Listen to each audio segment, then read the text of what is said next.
amis, c'est la chaîne de l'espoir et de la santé et aujourd'hui j'ai de la chance de rencontrer une demoiselle qui est formidable, qui est un exemple dans l'espoir et la santé. Elle s'appelle Julie Marron et je l'ai rencontrée chez Irène Grosjean pour l'anniversaire de ce blog qui a tout juste aujourd'hui 1 an. Et c'était le rêve, je l'ai fait et aujourd'hui ce rêve se concrétise en plus avec une personne qui va nous raconter son histoire parce que elle avait été C'est diabétique. diabétique avec insuline. Oui, l'insuline.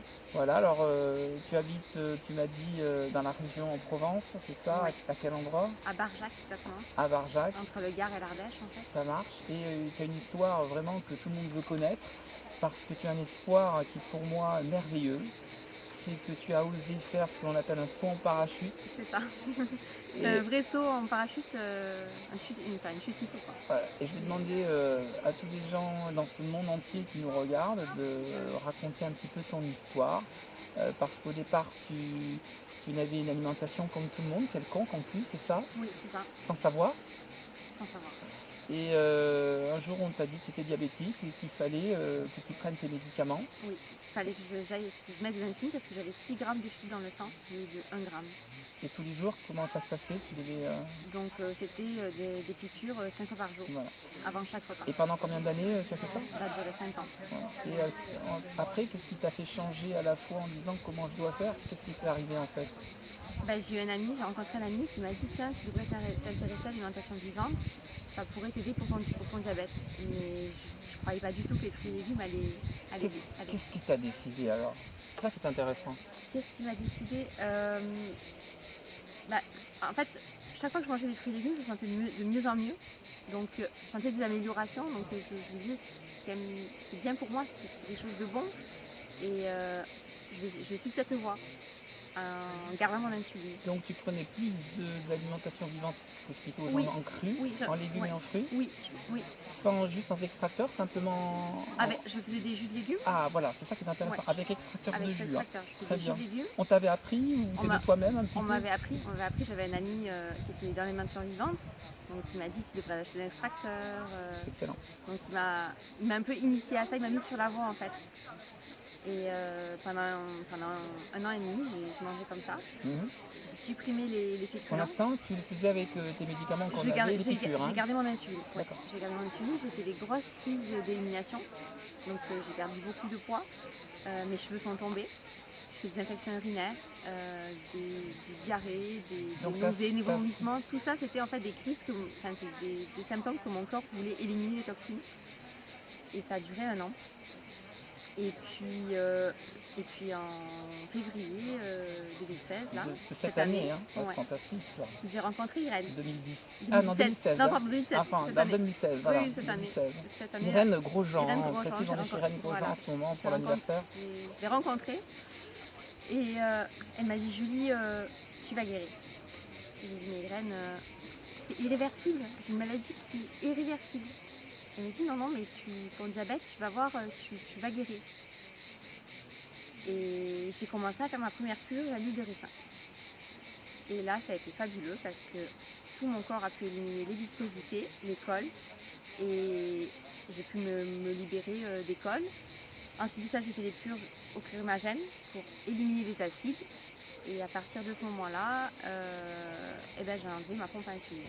Alors, pour expliquer le crémagène et l'huile de ricin, C'est 2 purges principales pour éliminer les... Voilà, pour les gens qui ne connaissent pas, j'expliquerai plus tard un petit peu ce que sont ces produits qu'on peut voir sur internet, qui sont naturels, mais qui aident tout simplement au corps à enlever les toxiques que l'on a assimilés depuis des années, parce que le corps, si on n'aide pas, il va garder ces toxiques, une acidité qui va faire que on va pouvoir évacuer ces déchets et ces sucres en fait. Hein, c'est ça. En fait, le diabète, c'est un taux de sucre élevé dans le sang, mais c'est une maladie due à l'acidité. On est trop acide. On est trop acide pourquoi? Parce qu'on a mangé trop de protéines animales, de fromage, de laitage. Et tout ça crée un terrain acide et au bout d'un moment, on déclenche des pathologies. Alors tu es suivi par un médecin généraliste, Un diabétologue. Un diabétologue. Oui.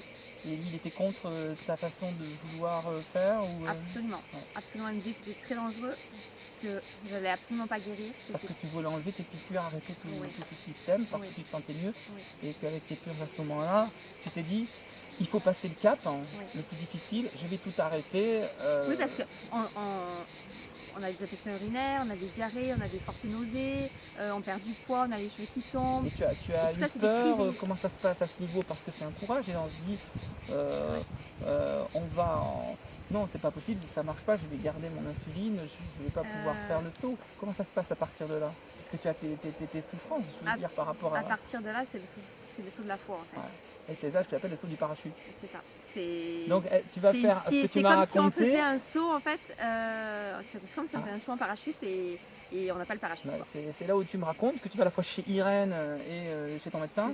Et que c'est un petit peu la guerre entre les deux. Non, tu sais pas, c'est dangereux, ne fais jamais ça. Ça, je vais chez mon diabétologue, il me dit il faut absolument que tu manges des féculents et que tu prennes de l'insuline. Et puis quand j'allais voir Irène, en fait, elle me disait non, enlève ta pompe, tu vas guérir et fais des purges, quoi. Alors, tu as fait des purges, et à quel moment tu as décidé d'enlever la pompe? Il y a 2 mois. Mais tu as fait combien de temps ces purges? Pendant combien de temps tu les as fait? Là, Tu faisais purges et jus, toujours. Purges, jus. De légumes et de fruits avec extracteur de jus. Voilà. Qu'est-ce que c'était plutôt tes jus verts ou des jus verts pour revenir. Beaucoup de jus verts. Qu'est-ce que tu mettais dedans? Du céleri, du concombre? Alors, carottes, épinards. Tu faisais carottes, épinards, très bien. Cru, et bio, bien entendu. Ouais, très bien. Carottes, et épinards, gingembre. En quantité à peu près? Il faut boire 1 litre par jour, quoi. Minimum 1 litre. Voilà, voilà, personnellement, j'en bois 1,5 litre de jus par jour quand je suis malade. 1 litre de jus vert par jour, c'est... Oui, c'est vert. Et tu mettais du citron aussi ou pas? Un peu de citron. En fait, on change tous les jours, avec du céleri, des blettes. Voilà, quand ça te plaisait, comme tu le ressentais. Exactement. Et ça faisait un bien monstre à chaque fois. Très bien, ouais. Et ça te diminuait, je pense, l'envie de manger des fibres aussi. Oui, mais il faut aussi manger des fruits pour l'énergie. Des fibres, tout à fait. Voilà, ouais. donc ça, c'est important. Et puis il vaut mieux faire comme ça parce que ton corps n'est pas habitué. Et puis bon. Alors, le jour où tu décides de tout arrêter, donc tu pars complètement pour enlever tout ça, le saut en parachute. Et là, c'est une merveille, c'est une peur monstre. Qui c'est que tu avais autour de toi? Comment tu as pris ta décision? Et l'angoisse. Tu sais que tu as des... Et raconte-nous, c'est fabuleux de voir quelqu'un d'un si grand courage. Là, c'est le saut de la foi que j'appelle, en fait. Il faut vraiment avoir foi en soi et confiance et dire ok, j'arrête mon insuline, qui est une hormone vitale, parce que les diabétologues nous disent voilà, sans insuline, au bout de 3 jours, c'est le coma. Vous êtes dans le coma, c'est un coma diabétique. Donc c'est pas rien. Et puis j'avais un médecin qui sort de Harvard School, Miguel, qui travaille avec Irène Grosjean. Et c'est lui qui m'a suivi et qui m'a dit Julie, tu es sur la bonne voie. Il m'a expliqué toute la physiologie. Alors ce médecin habite où? Parce que c'est intéressant d'avoir un médecin comme ça parce qu'on va lui envoyer des clients en fait. Ouais, il est sur Paris. D'accord. Et il s'appelle comment alors? Miguel Barthéléry. Fantastique. Ouais. Et il a quel âge ce docteur?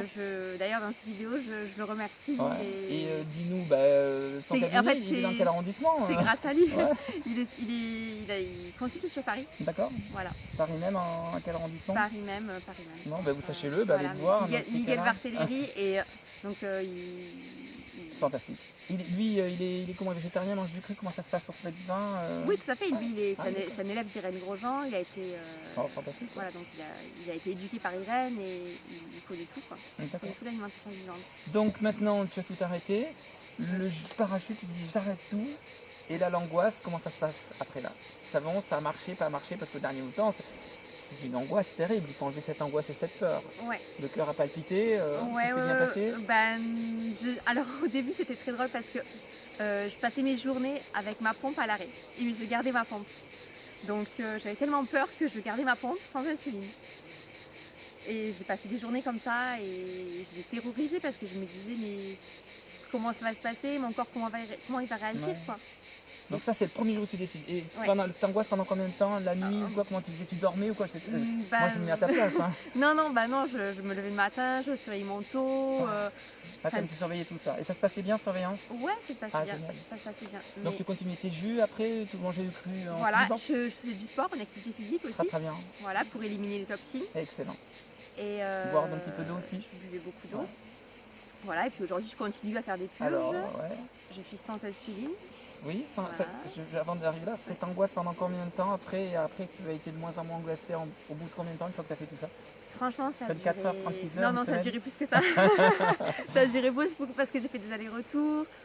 Et puis chaque fois que je remettais la pompe, en fait, c'était très drôle, c'est que chaque fois que je remettais l'insuline, même 1 heure ou 2, hein, je faisais soit une hypoglycémie, je me faisais blanche, j'avais froid, j'avais le cœur qui tapait et j'étais malade en fait. Et là, j'appelais Miguel, il me disait arrête la pompe. Voilà, en fait, je ne supportais même pas 1 ou 2 ou 3 unités d'insuline. Qu'est-ce que t'appelles la pompe pour les gens un peu? En fait, la pompe, c'est un appareil qui diffuse de l'insuline en permanence. En permanence sur toi, qui t'avais à quel endroit? Que je mettais au ventre. D'accord, ok. Voilà. Ça se voit pas? C'est... Non, ça se voit pas. C'est une pompe, un petit réservoir en fait. Ouais. Parce que c'est une hormone vitale en fait. Et sans cette hormone, on peut mourir. Donc là, tu as passé le cap. Ça fait maintenant combien de temps? Là, ça fait maintenant 1 mois et demi. Donc la peur a duré une semaine, on était là 10 jours, 15 jours encore, vous savez. 10-15 jours, et petit à petit, tu prenais de plus en plus confiance. Tu envoyais Irène, ton médecin à Paris. Voilà, j'avais souvent Miguel au téléphone qui me disait t'inquiète pas, tout va bien se passer, continue à faire tes purges quand t'es pas bien. Quand tu vas bien, bah, tu manges, tu fais du sport, tu chantes, tu danses, tu vis. Et ça s'est bien passé, toi tu prenais de plus en plus confiance. Exactement. En tout cas, en plus, tu as une dentition qui est magnifique. Normalement, les gens qui ont une dentition comme magnifique, comme ça, une santé de fer, sache-le. Non, mais on les regarde, hein, tu as des yeux exactement qui disent que tu as une bonne santé et des dents magnifiques. Donc, tant mieux pour toi. Aujourd'hui, on en est où? Ça fait combien de temps maintenant que tu vis sans tout ça? Ça va faire 1 mois et demi, 2 mois. Tu continues à faire comme des jus et maintenant tu as décidé de manger vraiment cru sans souci. Tu fais des fois des petits écarts? Non, pas encore du tout. Non, pas du tout. Non. Bah, j'ai des envies. Ouais. En fait, on a toujours des envies. Et quand tu as des envies, tu fais une purge? Alors, des fois j'ai envie de pizza. Ou quand Alors, quand on a des envies, comme on a appris nous, chez nous aujourd'hui, c'est que le corps demande une purge. Est-ce que, comme je lui dis à Julie, c'est de faire maintenant, vous avez Irène Grosjean et je suis tout à fait d'accord pour ça, faire le nettoyage du foie avec 3 semaines de sel d'Epsom et puis à café. Oui. Donc tu verras sur la chaîne, j'explique pour l'instant le sel d'Epsom, le nettoyage du foie, j'explique ça dans 1 mois. Je dis comme je dis aux gens, j'ai pas grand chose à expliquer, sachant qu'il y a un site qui va très bien t'aider, c'est agirsanté.fr de Denis que j'ai déjà contacté. J'ai fait moi-même déjà 8 nettoyages de foie à faire. Aucun souci, rien, et je sais qu'il y a beaucoup de personnes, même ma mère qui a quel âge, Irène Grosjean, donc qui a dépassé les 80, hein, je dis pas l'âge exact, ça s'est très très bien passé, et il n'y a aucun souci, surtout que tu manges cru, donc en 48 heures c'est fait, mais j'ai fait le sel d'Epsom avant, ou je ne sais pas de magnésium, hein, moi ça fait le sel d'Epsom, mais j'ai fait les deux mois. Ouais. Le site de Denis que je vais te donner t'aidera, tu verras, il fait des vidéos, des conférences, il explique mieux que tout. C'est vraiment passionné avec, quand je vais expliquer le nettoyage du foie du Dr Clark, j'ai envoyé les gens sur ce site parce qu'il n'y a pas mieux d'explication en anglais et en français, tu verras. Voilà, tu as quelque chose à rajouter, Julie? Un grand merci à Irène et un grand merci à Miguel de m'avoir suivi. Tu vas me suivre tout à l'heure parce que je vais interviewer Irène Grosjean et j'espère qu'il sera avec nous parce que Irène pourra comme ça poser plein de questions. Oui. Et comme j'espère qu'elle vous s'est bien passé. Julie Marron, elle a un tornon magnifique. Bon, moi je suis amoureux, hein. Donc c'est la première fois que je fais comme ça une vidéo aussi intéressante avec une personne comme toi. Ce vlog que j'ai fait de moi-même, chaîne de l'espoir et la santé, permettra aux gens de reprendre confiance, pouvoir se soigner, aller dans le cru, apprendre à faire des cures, à nettoyer le corps. Et je l'invite essayer de te contacter, voir Irène Grosjean ou quoi, il n'y a pas de souci. En tout cas, moi je viendrai en contact avec toi et peut-être un jour t'as un nouveau interviewé. Avec plaisir. Pour voir où ça en est, mais je crois qu'il n'y a pas de souci parce que franchement, comme je te vois, c'est de là. Folie. Et je vois même tout le monde te tourne autour de toi, tous les naturopathes et tout le monde, parce que tu es un exemple, c'est normal, parce que je pense que quand on arrive à soigner les gens dans le cru, dans le vivant, quand on arrive à faire comme tu fais, qu'on doit tous faire, pour moi c'est l'avenir de la science. C'est la vraie santé, quoi. Exactement. Et après, on en pleure de joie. C'est notre alimentation physiologique, on était comme ça pour manger des fruits et des légumes. Et voilà, c'est... Mais malgré en mangeant sainement, il faut quand même de temps en temps faire des purges parce que le corps a des molécules qui font des déchets dans le corps, même en mangeant sainement. Et ces déchets, il faut les évacuer pour un petit peu expliquer. Voilà, merci beaucoup parce qu'il y a des gens qui ne connaissent pas toute l'histoire, il y en a qui connaissent, il y en a qui savent. Ça donnera l'espoir que les gens qui font comme toi. Ne faites pas n'importe comment aussi. Soyez entourés. Hein, on fait pas une purge comme ça. Voilà, c'est-à-dire contacter Irène Grosjean, faire un stage chez elle. La voyez le médecin que tu as donné, qui est un médecin pour moi, qui est une merveille. Oui. Et je prendrai ses coordonnées, moi, et j'en ferai la publicité. Je fais toutes les publicités pour les gens qui nous remettent en santé avec la nature, la simplicité, parce que c'est la plus belle chose de la vie. Et j'ai tellement vu des gens se soigner maladies, même comme le cancer ou quoi. C'est un témoignage pour toi qui est merveilleux, qui est une fille en or. Merci à toi et à tout à l'heure les Karine.